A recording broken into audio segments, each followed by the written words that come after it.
Maraming sugatan na hunter ang nadamay sa matinding black hole, kaya sila ay nagtulong-tulong upang makaalis kaagad sa lugar. Naghanda si Thomas Andre upang salakayin si Jinwoo, at makikitang kalmado lamang nag-aantay ang ating bida, kaya nang nakalapit si Thomas Andre ay pasimpleng inapakan ng ulo nito upang makapag-create ng distance. Gumamit ng skills telekinesis si Thomas Andre upang hindi makatapas ang ating bida, kung kaya't ginamit din ni Jinwoo ang Commander Authority upang hilain din si Thomas Andre, at makikitang parang naghanda si Jinwoo ng matinding suntok. Nagets ni Thomas Andre na gusto siyang hilain ni Jinwoo upang pabagsakin gamit lamang ang malakas na suntok, kaya masaya niyang tinatanggap ang hamon na ito. Inipon ni Thomas Andre ang kanyang physical strength power sa kamao para sa matinding sagupaan ng kanilang lakas, at makikitang gumawa ng malakas na impact ang paglash ng dalawang kamao, ngunit unti-unting nagkadurog-durog ang reinforcement armor ni Thomas Andre sa lakas ng suntok ni Jinwoo, na sobrang ikinagulat niya sa moment na ito, habang ang ating bida ay parang wala lang.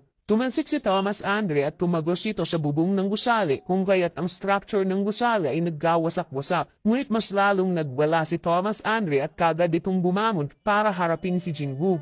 Habang ang ating bida ay gumawa kaagad ng pagsalatay, ngunit sinalubong ito ng malahiganting kamao, kaya umiwas muna ang ating bida. Ang suntok ni Thomas Andre na iniwasan ni Jinwoo ay gumawa ng napakatinding pinsala sa mga gusali, to the point na nahati nito ang ground sa sobrang lakas. Nagulat si Thomas Andre dahil nagawang mag-grab ni Jinwoo ang horn ng kanyang helm armor, at mabilis itong nag-knee-kick direkta sa kanyang mukha, to the point na nagkaroon ng crack ang reinforcement armor nito. Dumating na ang taga-Federal Bureau of Hunter, at hindi sila makapaniwala sa kanilang naramdamang mana intensity sa paligid, at napatanong kung anong klaseng monster ang naglalaban ngayon. Muling dumadagundong ang bakbakan sa pagitan ni Jinwoo at Thomas Andre, at nagkaroon na naman ng matinding damage. Ngunit bigla silang nagulat sa kanilang nakita, dahil si Thomas Andre binugbog ni Jinwoo, at makikitang walang tigil na minakmak ng kamao ng ating bida ang national level hunter.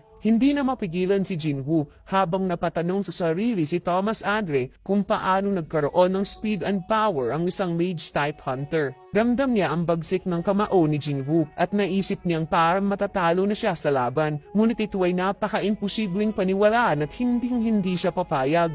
Kaya pilit niyang ginrab si Jinwoo kahit nahihirapan, at sinabing siya ang The Great Thomas Andre, ang the strongest national level hunter, at hindi ito sapat para talunin siya ng ganun lang kasimple. Tumanon si Jinwoo at makikitang basag na ang mukha ni Thomas Andre, ngunit bumalik ang ating bida mga lods, biglang